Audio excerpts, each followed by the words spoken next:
आज आम्ही आपल्याकडे एक छोटंसं 7च मिनिटाचं एक छोटं स्किट सादर करणार आहोत. पूर्वी आपल्याकडे लँडलाईन फोन असायचे आणि त्यांचं क्रॉस कनेक्शन लागायचं आणि क्रॉस कनेक्शन लागलं की काय वेगळं वेगळं ऐकू यायचं. कुठे कुठे नवरा बायकोची कचाकचा भांडणं ऐकू यायची, तर कुठे कुठे दोन प्रेमी युगुलांचे गुलगुल गप्पा ऐकू यायच्या आणि आपण कोणाशी तरी बोलत असायचो. त्याही पूर्वी आकाशवाणी केंद्र होती आणि अनेक पुणे मुंबई दिल्ली वगैरे त्याच्यावर वेगवेगळे कार्यक्रम चालायचे आणि त्यांचं पण कधी कधी क्रॉस कनेक्शन लागायचं. त्यामुळे काय गंमत होते ते आता आम्ही इथे सादर करणार आहोत. सगळ्यांना एक नम्र आणि कळकळीची विनंती आहे की हा कार्यक्रम बघण्याचा नाही, ऐकण्याचा आहे. त्यामुळे सगळ्यांनी शांतता ठेवा. जर तुम्हाला सगळं व्यवस्थित ऐकू आलं तर त्याची मजा घेता येईल आणि हसू मात्र खूप येईल, पण हसू आवरा, कारण हसण्याच्या आवाजात आमचं पुढचं बोलणं तुम्हाला ऐकू येणार नाही. आपल्यासमोर 4 आकाशवाणी केंद्र सादर करतायत. माझ्या उजव्या बाजूला बसलेत त्या आकाशवाणी सांगली केंद्राच्या लायन वीणा जोशी, नमस्कार. त्यांच्या बाजूला बसल्यात त्या आकाशवाणी नागपूर केंद्राच्या लायन मनीषा माने, नमस्कार. त्यांच्या बाजूला बसल्यात त्या विविध भारतीवरती गाणी सादर करणाऱ्या लायन सीमा पारेख, नमस्कार. आणि मी स्वतः आहे पुणे केंद्रावरती. तर आता आम्ही आपल्या समोर सादर करतोय क्रॉस कनेक्शन झालेल्या आकाशवाणीच्या कार्यक्रमाची मजा.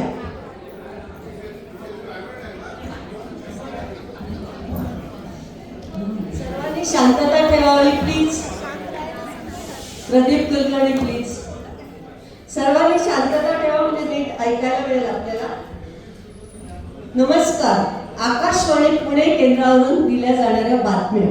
नमस्कार, ये विविध भारती की विज्ञापन प्रसारण सेवा है. अब आपके पसंद के फिल्मी गीत सुनिए, मन चाहे गीत. नमस्कार.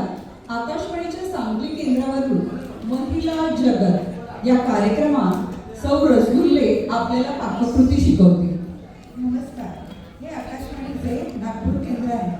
आता लोकविज्ञान या कार्यक्रमात श्रीमती धडपडे आपल्याला योगासनाबद्दल माहिती देतील. नमस्कार. श्रीमती प्रतिभा जोशी आपल्याला बातम्या देत आहे. आजच्या ठळक बातम्या. अमेरिकेचे अध्यक्ष डोनाल्ड ट्रम्प यांचे आज भारताच्या 8 दिवसाच्या दौऱ्यावर आगमन झाले. पंतप्रधानांची व अध्यक्षांची भेट होताच अध्यक्ष म्हणाले, याहू, कोई मुझे जंगली कहे, कहने दो जी कहता है, हम प्यार के तूफानों में गिरे हैं, हम क्या करें. मांडी घालून बसा, मांडीवर मांडी घाला. ह्या प्रकाराला पद्मासन असे म्हणतात. आता दोन्ही हात पायावर पालथी ठेवून हातावर 1 किलो मैदा घ्या, 1 किलो खवा घ्या, त्यात चिमूटभर सोडा घाला. मग हे सर्व मिश्रण एकत्र करून हातात दिले. अध्यक्ष व त्यांची पत्नी राष्ट्रपतींना भेटण्यासाठी गेले तेव्हा अध्यक्ष म्हणाले, Monica, oh my darling, Monica. मांडीवर जाऊन बसा. या प्रकाराला बद्ध पद्मासन असे म्हणतात. आता उताने झोपून त्यावर सर्व मैदा होता हे मिश्रण ठेवून पंतप्रधान सर्व मंत्र्यांसमवेत राष्ट्रपती भवनात आले. सर्व मंत्र्यांनी चाळणीत घालून नीट चाळल्यावर डोकेदुखी थांबेल. हे आसन केल्याने सर्व शरीराला आणि डोक्याला रक्तपुरवठा होतो. शिवाय केस ऐक, वैतागले मी या केसांना. अगं, पण आयुर्वेदिक माक्याचं तेल का वापरत नाहीस? त्याने केस गळायचे थांबतातच आणि भरपूर वाढतातही, असे पंतप्रधान म्हणाले. नंतर राष्ट्रपती व अध्यक्ष यांना खलबत्त्यात घालून चांगले कुटावे. ह्या स्वागताने भारावलेले अध्यक्ष पंतप्रधानांना म्हणाले, 1 2 3 4 5 6 7 8 9 10 11 12 13. असे 25 पर्यंत मनाताकडे मोजावे. आता पोटावर झोपा आणि पाठीवर कडकडीत तेल होता, यालाच मोहन असे म्हणतात. त्यामुळे पदार्थ तर खुसखुशीत होतात. हे सर्व मिश्रण एका परातीत घेऊन त्यात पाणी घालावे. त्याचा मोठा गोळा तयार करावा आणि तो अध्यक्षांना भेट म्हणून देण्यात आला. ताजमहालची ती हुबेहूब केलेली प्रतिमा पाहून अध्यक्ष म्हणाले, तारीफ करूं क्या उसकी जिसने तुम्हें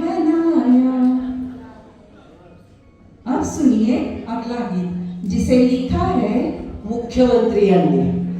आपल्या भाषणात ते पुढे म्हणाले, आपल्या देशातील गरिबी नष्ट होण्यासाठी सर्व गरिबांचे बारीक बारीक गोळे करावे आणि ते सर्व तुपात तळावे.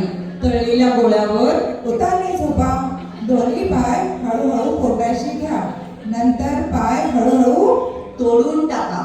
म्हणजे गरीब व श्रीमंत हा भेद नाही सांगून गरीब म्हणतील, गरीबों की सुनो वो तुम्हारी सुनेगा. तुम एक वाटी साखर घ्या, त्यात 4 वाट्या पाणी घाला. नंतर हे मिश्रण डोक्यावर ठेवा आणि सर्व शरीर हळूहळू उचलून मंद गॅसवर ठेवा आणि म्हणजे खमंग पाक तयार होईल. या पाकात पोहल्याबद्दल श्रीमती पाचघरे यांना प्रथम क्रमांकाचे पारितोषिक जाहीर करण्यात आले. त्यांचा सत्कार करून अध्यक्ष पुढे म्हणाले, यक चतुर नार बड़ी होशियार, मेरे मन के द्वार में घुसत जात, हम मरत जात. गप्प बसा, हालचाल न करता पडून राहा. असे केल्याने तुमच्या सर्व शरीरात खमंग वास येईल. असा वास आला म्हणजे पाक तयार झाला असे समजा. अशा तऱ्हेने गंगा शुद्धीकरण प्रकल्प हाती घेण्यात आला आहे. या प्रसंगी एक पत्रकार म्हणाला, राम तेरी गंगा मैली हो गई, पापियों के पाप. करत राहा. असे 4-5 वेळा केल्यावर मग श्वास हळूहळू पाकात टाका म्हणजे वेलचीचा वास येईल. आता सर्व तळलेले गोळे घेऊन त्यावर मिठाच्या गुळण्या करा, म्हणजे घसा चांगला साफ होईल आणि आवाज बंद करा असा आदेश मुख्यमंत्र्यांनी दिला व ते पुढे म्हणाले, गिरणी कामगारांना फायदा होत नसेल अशा गिरण्या बंद करणे फायद्याचे आहे. त्यामुळे तुमचे सर्व शरीर कार्यक्षम बनवून संप करेल. मुख्यमंत्री आपल्या भाषणात पुढे म्हणाले, लेकिन पहला पहला प्यार बनके आंखों में कुमार, जादू नगरी से. गोळे घ्या व ते सर्व एका काडीत सरकवा आणि ही काडी घशात घाला. 4-5 वेळा भरा. आता ओढवे उभे राहा. पाय ताट ठेवा, त्यामुळे पायाला भेगा पडतील. अशा भेगांमुळे पाणी धरणातून झिरपेल. जर त्याची ताबडतोब दुरुस्ती केली नाही तर सर्व धरण पाकात बुडेल. एवढा पाक करावा. नंतर सर्व गोळे एकत्र करून घ्या. असे केल्याने तस्करांना आपल्या जवळचे 7 कोटी रुपयाचे सोने समुद्रात टाकावे लागले. या प्रकरणी तपास करणाऱ्यांना एक एक करून पाकात टाका. पाकात चांगले मुरल्यानंतर हे गोळे बाहेर काढा व ताटात ठेवून त्यावर झिंग झिंग झिंग झिंग झिंग झिंग झिंग आट, झिंग झिंग झिंग झिंग झिंग झिंग झिंग आट, झिंग झिंग झिंग झिंग झिंग. अशा उड्या मारा, म्हणजे सर्व शरीर हलके होऊन त्याचा हवेत स्फोट होईल.